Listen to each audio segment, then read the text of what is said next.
Hello student, welcome to our YouTube channel commerce efficiency. आज की class हम continue करेंगे जो टॉपिक हमने स्टार्ट किया है, current purchasing power method of inflation accounting. उसमें हमने प्रोसेस के अंदर पहले 4 जो प्रोसेस के स्टेप्स थे वो कवर कर लिए हैं। अगर अभी तक आपने लास्ट क्लासेस नहीं देखिए ताकि आपकी स्टडी में कंसिस्टेंसी बनी रहे। अगर अभी तक आपने मेरे YouTube चैनल कॉमर्स एफिशिएंसी को सब्सक्राइब नहीं किया, सब्सक्राइब कीजिए और बेल आइकन जरूर प्रेस कीजिए ताकि जब भी मैं न्यू वीडियोस अपलोड करूं सबसे पहले नोटिफिकेशन आपके पास आए। आप वीडियोस को देखकर आपकी स्टडी बूस्टअप हो।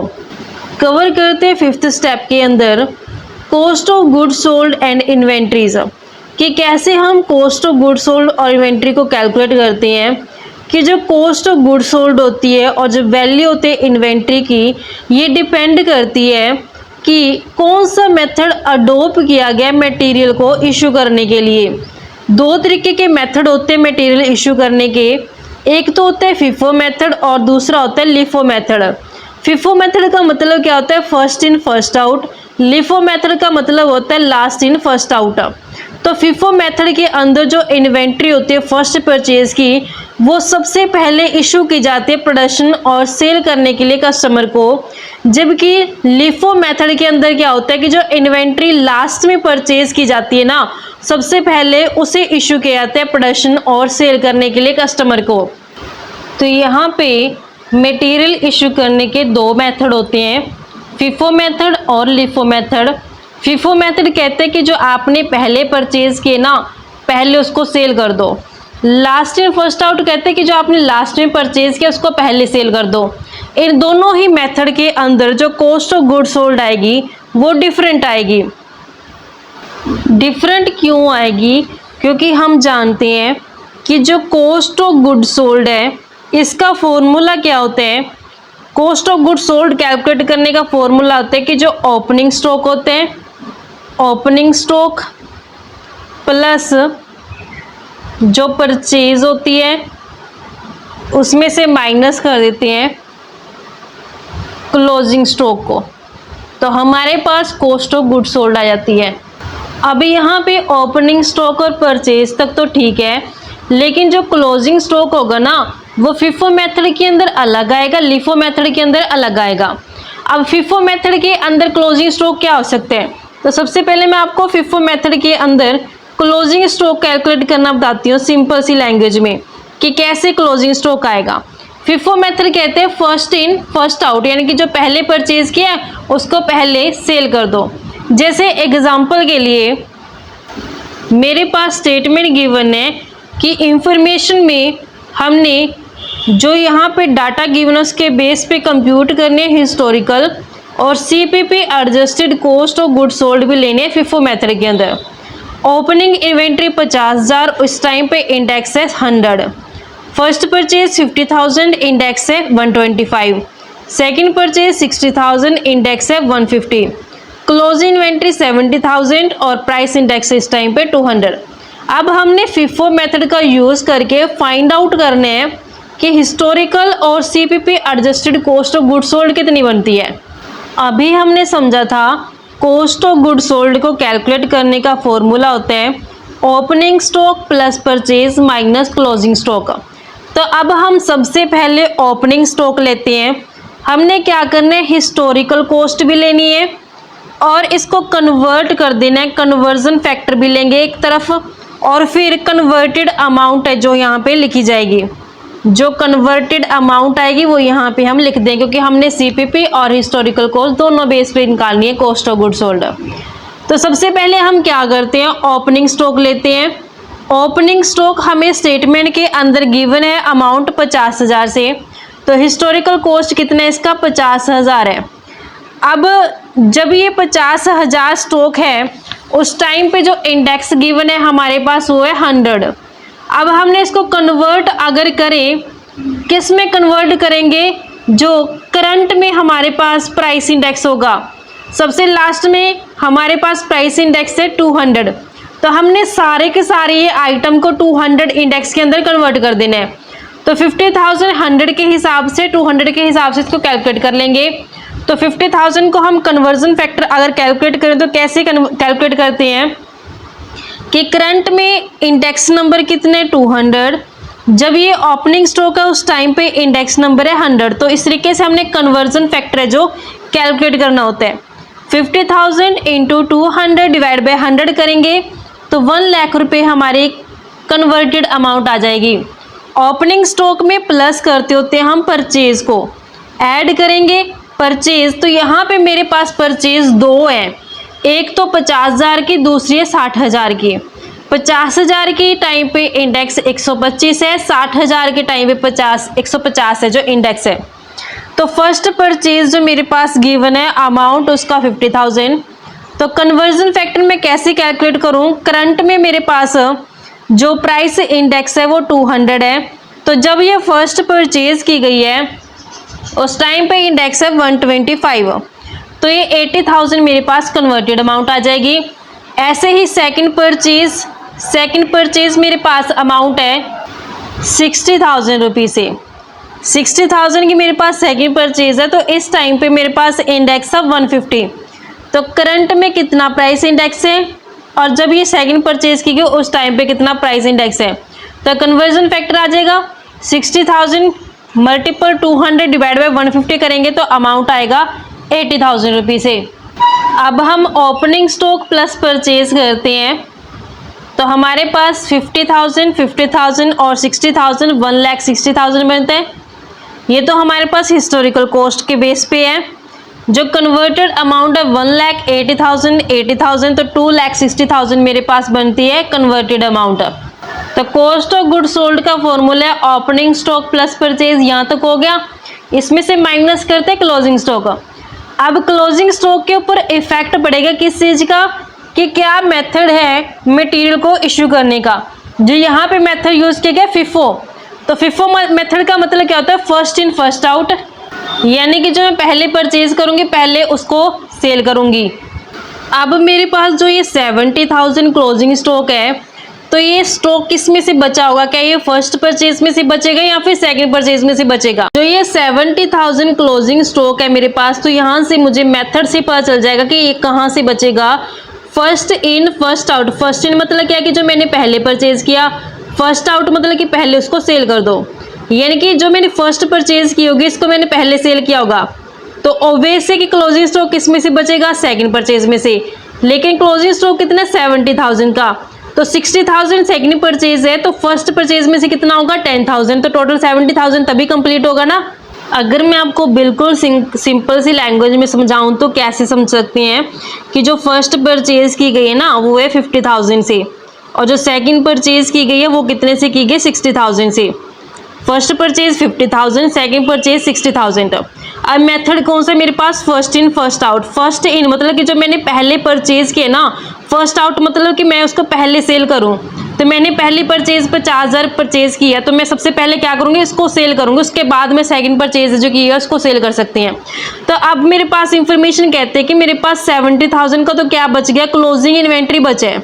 तो जो ये क्लोजिंग इन्वेंट्री फिर किस में से बचा होगा? सेकंड जो परचेज की गई उसमें से बचेगा, जबकि सेकंड परचेज तो सिर्फ कितने की है? 60,000 की। तो जो 70,000 में से 60,000 अगर सेकंड परचेज है तो फर्स्ट परचेज में से फिर 10,000 है जो बचे होंगे। तो जब मैं इसको क्लोजिंग स्टॉक को लेके चलूंगी ना, तो फर्स्ट परचेज में से मैंने 10,000 ले लेने हैं, सेकंड परचेज में से मैंने 60,000 ले लेने हैं, और मैं इसका इंडेक्स नंबर यूज करके फिर इसको कन्वर्टेड वैल्यू के अंदर लूंगी।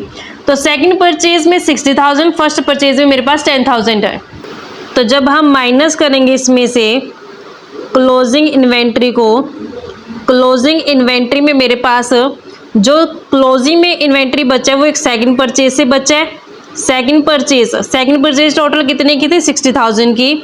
उस टाइम पे जो मेरे पास इंडेक्स है उसको यूज़ करती हूँ कि 150 इंडेक्स था, मुझे करंट इंडेक्स 200, 150 सेकंड परचेज के टाइम पे इंडेक्स है, तो कन्वर्टेड वैल्यू कितनी आ गई इसकी? 80,000। ये तो मेरे पास सेकंड परचेज का, और फर्स्ट परचेज में से कितना मैं यूज़ करूँगी? 10,000, ताकि टोटल मेरा 70,000 का जो क्लोजिंग स्टॉक वो कंप्लीट हो जाए। तो फर्स्ट परचेज जो की गई थी यहाँ पे हमने दिखाया था, उस टाइम पे फर्स्ट परचेज के टाइम पे इंडेक्स कितना था? 125। करंट इंडेक्स कितना है? 200। तो 200 करंट इंडेक्स है, 125 मेरे पास फर्स्ट परचेज के टाइम पे इंडेक्स है, तो कन्वर्टेड वैल्यू आ गई 16,000 रुपये से। तो इस तरीके से जो मेरा 70,000 का क्लोजिंग स्टॉक था वो मैंने कंप्लीट कर लिया। अब opening stock plus purchase minus करते इसमें से क्लोजिंग इन्वेंट्री, तो मेरे पास कॉस्ट ऑफ गुड सोल्ड आ जाती है 1,60,000 में से माइनस करेंगे जब हम 60 और 10 यानी कि 70,000 को, तो बैलेंस आता है 90,000 से। ये तो हिस्टोरिकल कॉस्ट बेस पे है। अगर मैं CPP मेथड के हिसाब से करूँ 2,60,000 माइनस 80,000 माइनस 60,000 करेंगे तो 1,64,000 है जो CPP के अकॉर्डिंग आएगा। ये तो हमने FIFO मेथड से कैलकुलेट किया कॉस्ट ऑफ गुड सोल्ड को।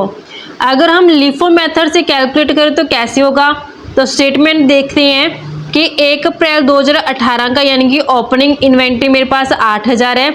ड्यूरिंग द ईयर परचेज की गई यानी कि साल के दौरान परचेज की गई 48,000 से, और इन्वेंट्री 31 मार्च 2019 का यानी कि क्लोजिंग इन्वेंट्री है 12,000। प्राइस इंडेक्स 1 अप्रैल 2018 को 100 है, 31 मार्च 2019 को 140 है, एवरेज इंडेक्स है 125। तो हमने यहाँ पे कॉस्ट ऑफ गुड सोल्ड और क्लोजिंग इन्वेंट्री कैलकुलेट करना है according to LIFO method. Cost of good sold को कैलकुलेट करने की स्टेटमेंट तो ये सेम रहेगी, opening stock plus purchase minus में क्लोजिंग स्टॉक। लेकिन यहाँ पे जो क्लोजिंग स्टॉक कैलकुलेट किया जाएगा अकॉर्डिंग टू LIFO मेथड वो उसमें चेंज आ जाएगा। कॉस्ट ऑफ गुड सोल्ड हमने दोनों ही तरीके से कैलकुलेट कर लेते हैं, हिस्टोरिकल कॉस्ट बेस पे भी और CPP मेथड के बेस पे भी। तो यहाँ पे हम हिस्टोरिकल कॉस्ट लेते हैं और नेक्स्ट हम कन्वर्जन फैक्टर ले लेंगे और नेक्स्ट हमने कन्वर्टेड अमाउंट लेनी जो वैल्यू आएगी। सबसे पहले हम यहाँ पे ओपनिंग स्टॉक लेते हैं। ओपनिंग स्टॉक जो कि हमारे पास 1 अप्रैल 2018 का गिवन है, अमाउंट उसका 8,000 है। तो इस टाइम पे जो इंडेक्स गिवन था 1 अप्रैल 2018 को, 1 अप्रैल 2018 को इंडेक्स है 100 और हमने कन्वर्ट किस में करने हैं इसको 31 मार्च 2019 जब इंडेक्स कितना 140 है। ओपनिंग स्टॉक की वैल्यू जो कि मेरे पास 8,000 है, ये हिस्टोरिकल कॉस्ट है। कन्वर्जन फैक्टर कैसे कैलकुलेट करते हैं, करंट में जो इंडेक्स है उसको डिवाइड करते हैं, ओपनिंग स्टॉक के टाइम पे कितना इंडेक्स था 100, 8,000 इंटू 140 डिवाइड बाई 100 करेंगे, 11,200 मेरे पास कन्वर्टेड अमाउंट है जो आ गई है। ओपनिंग स्टॉक में प्लस करते हैं हम परचेज को, तो ऐड करेंगे इसमें परचेज मेरे पास गिवन है कि ड्यूरिंग द ईयर यानी कि साल के दौरान जो परचेज की गई वो 48,000 की है। तो जब भी ड्यूरिंग द ईयर ट्रांजेक्शन की जाती है तो उसके लिए हम एवरेज इंडेक्स को यूज़ करते हैं। तो यहाँ पे मेरे पास ऑलरेडी गिवन है एवरेज इंडेक्स 125। तो जो ये परचेज मेरे पास ड्यूरिंग द ईयर गिवन है वो 125 के अकॉर्डिंग गिवन है। करंट में मेरे पास इंडेक्स है 140। परचेज जो कि मेरे पास गिवन है 48,000 से। कन्वर्जन फैक्टर कैसे निकालेंगे, करंट में price index 140 divide by average price index 125।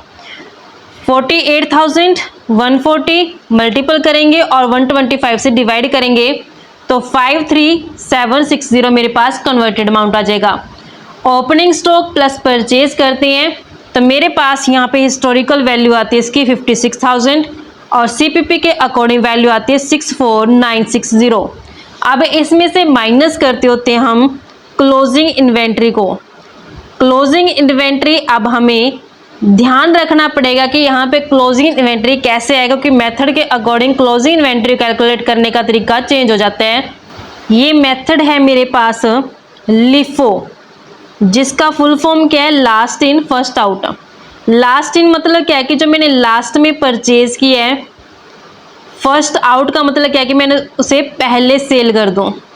First out मतलब कि पहले मैं उसको सेल कर दूं, जो मैंने लास्ट में परचेज किया है उसे मैं पहले सेल करूं।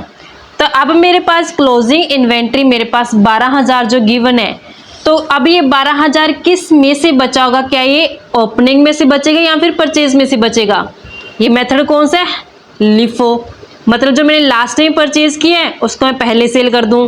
तो फिर बचेगा कौन सा, फर्स्ट वाला बचेगा, क्योंकि लास्ट में जो क्लोजिंग इन्वेंट्री बचेगा वो किस में से बच सकता है, फिर अब ओपनिंग इन्वेंट्री में से बच सकते हैं, क्योंकि LIFO मेथड में जो मैंने बाद में परचेज की है इसको तो मैं पहले सेल कर दूंगी। तो फिर बचेगा स्टॉक इसमें से, जो ईयर के एंड में लास्ट में क्लोजिंग स्टॉक बचा है वो किस में से बचेगा, ओपनिंग स्टॉक में से बचेगा।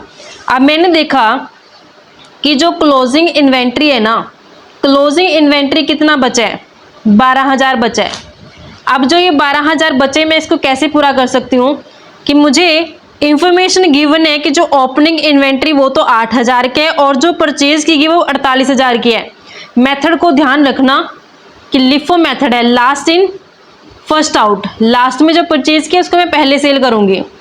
तो ये यहाँ पे जो क्लोजिंग स्टॉक बचेगा ऑब्वियस है कि वो ओपनिंग स्टॉक में से बचा हुआ है। अब मेरे पास ओपनिंग स्टॉक कितना है, यहाँ पे ओपनिंग स्टॉक तो 8,000 है, तो 8,000 तो मेरा ओपनिंग स्टॉक है।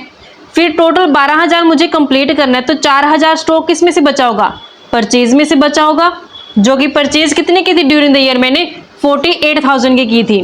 तो अब बात आती है इंडेक्स की। इंडेक्स जब मेरे पास ओपनिंग स्टॉक है उस टाइम पे इंडेक्स कितने है, 100 है, और जब परचेज ड्यूरिंग द ईयर की गई तो उसके लिए हम एवरेज इंडेक्स यानी कि 125 को यूज़ करते हैं। तो अब हम इसे कन्वर्ट करेंगे, जो मेरे पास ओपनिंग इन्वेंट्री में से क्लोजिंग स्टॉक बचा 8,000 उसके लिए मैं इंडेक्स 100 यूज़ करूँगी। जो क्लोजिंग स्टॉक में परचेज का 4,000 इंक्लूड है उसके लिए मैं इंडेक्स यूज़ करूँगी 125। तो यहाँ पे क्लोजिंग इन्वेंट्री में जो फ्रॉम ओपनिंग इन्वेंट्री से अमाउंट लिया वो कितना है, 8,000। तो करंट में इंडेक्स 140 है और इस टाइम पे इंडेक्स था 100, तो मेरे पास 11200 के आगे इसकी कन्वर्टेड अमाउंट आ गई है। और परचेज में से कितना लिया गया है, परचेज में से लिया गया 4,000, तभी तो 12,000 का मेरा जो क्लोजिंग इन्वेंट्री है वो कंप्लीट हो गया। ड्यूरिंग द ईयर की गई परचेज, इस कारण से इसमें एवरेज इंडेक्स को यूज़ करते हैं और करंट इंडेक्स है 140, तो 4480 मेरे पास कन्वर्टेड अमाउंट आ जाएगा। ओपनिंग स्टॉक प्लस परचेज करके, ओपनिंग स्टॉक प्लस परचेज उसमें से माइनस करते क्लोजिंग इन्वेंट्री, तो मेरे पास 44,000 अमाउंट आता है हिस्टोरिकल बेस पे और 49280 आता है सीपीपी के अकॉर्डिंग। तो इस तरीके से बच्चों हमारे पास ये मेथड बनते थे, लिफो मेथड और फीफो मेथड। इन दोनों ही मेथड का यूज़ करके हम किस तरीके से cost of good sold calculate करते हैं। आई होप आपको क्लियर हो गया, क्योंकि कॉस्ट ऑफ गुड सोल्ड करने का फॉर्मूला वही सेम रहेगा। ओपनिंग स्टॉक, इसमें हम प्लस करते होते हैं परचेज को प्लस करके माइनस करते होते हैं क्लोजिंग स्टॉक को। अब ओपनिंग स्टॉक प्लस परचेज तो ठीक है, लेकिन जो क्लोजिंग स्टॉक होते हैं ना, इसके ऊपर इफेक्ट पड़ता है किसका, कि क्या फीफो मेथड यूज़ किया गया है, क्या लिफो मेथड यूज़ किया गया है मटेरियल को इशू करने के लिए। अगर फीफो मेथड यूज़ किया गया तो फीफो कहते हैं फर्स्ट इन, यानी कि जो मैंने पहले परचेज की है ना, पहली परचेज की फर्स्ट आउट कहते हैं मैं उसको पहले सेल करूं, जो मैंने पहले परचेज की उसको मैं पहले सेल करूं। तो ऑब्वियस है कि क्लोजिंग स्टॉक किसमें से बचेगा, फिर जो मैंने लास्ट में परचेज किया होगा। वहीं लिफो मेथड कहते हैं लास्ट इन फर्स्ट आउट, जो मैंने लास्ट में परचेज किया होगा उसमें फर्स्ट में सेल करूं, जो मैंने लास्ट में परचेज किया उसको मैं पहले सेल कर देती हूँ। तो फिर क्लोजिंग स्टॉक किसमें से बचेगा, जो मैंने स्टार्टिंग में परचेज किया होगा उसमें से बचेगा, क्योंकि लास्ट वाले को तो मैं क्या कर दूंगी, पहले सेल कर दूंगी। तो क्लोजिंग स्टॉक किसमें से बचेगा, फिर जो फर्स्ट मेरे पास परचेज होगी, यानी कि जो ओपनिंग में मेरे पास बैलेंस होगा। तो इस तरीके से बच्चों हमारे पास ये कंसेप्ट बनता था। आई होप आपको क्लियर हो गया है। नेक्स्ट क्लास में हम कवर करेंगे एक नया टॉपिक, डिटर्मिनेशन ऑफ प्रॉफिट का। ऐसे ही रेगुलर क्लासेस के लिए आप मेरे यूट्यूब चैनल कॉमर्स एफिशिएंसी को सब्सक्राइब, लाइक और शेयर करें, बेल आइकन जरूर प्रेस करें, ताकि जब भी मैं न्यू वीडियोस अपलोड करूं सबसे पहले नोटिफिकेशन आपके पास जाए, आप वीडियोस को देखकर आपकी स्टडी बूस्टअप हो।